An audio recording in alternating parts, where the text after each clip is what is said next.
ফেসবুকের প্রাণ প্রিয় কলিজার বন্ধুরা, আপনাদের জন্য একটা ভিডিও নিয়ে আসলাম। শেষ পর্যন্ত ভিডিওটা দেখে যাবেন, কাজে লাগবে।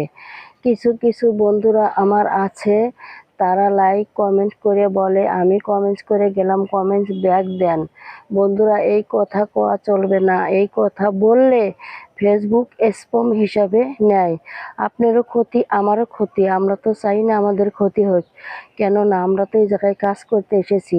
আর কে কমেন্টস করছে, কে করে নাই, সব কিছুই জানি। দিন শেষে সব দেখতে পারি।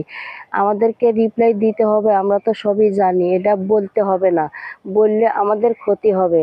আর কিছু বন্ধু আছে, কমেন্টে লাভ রিয়েক্ট দিয়ে যান। শুধু লাভ রিয়েক্ট দেন না বন্ধু, লাভ রিয়েক্ট দেন কিন্তু গঠনমূলক কমেন্টস করে কমেন্টসের নিচে লাভ রিয়েক্ট দিয়ে যান, কিন্তু এমনি খালি লাভ রিয়েক্ট দেন না। এতে আপনারও ক্ষতি, আমারও ক্ষতি। আমার চেয়ে আপনার বেশি ক্ষতি। তো বন্ধুরা, মনে হয় কথাটা বুঝতে পেরেছেন। এভাবেই কাজ করেন। আপনাদের সাথে আমি আছি, আমাদের সাথে আপনারাও আছেন। আমরা নতুন, আমরা একে অপরের হাতে হাত রেখে কাজ চালিয়ে যাব। কখনো চাইতে হবে না যে আমি কমেন্টস করে গেছি, আমাকে কমেন্টস রিপ্লাই দেন। এই কথা বলেন না। স্প্যাম হিসাবে ফেসবুক মেনে নেয় এই জিনিসটা ভালো না। ফেসবুকের গাইডলাইনের বাইরে চলে। কখনো এই কথা বন্ধুরা বলবেন না। আশা করি বুঝতে পেরেছেন।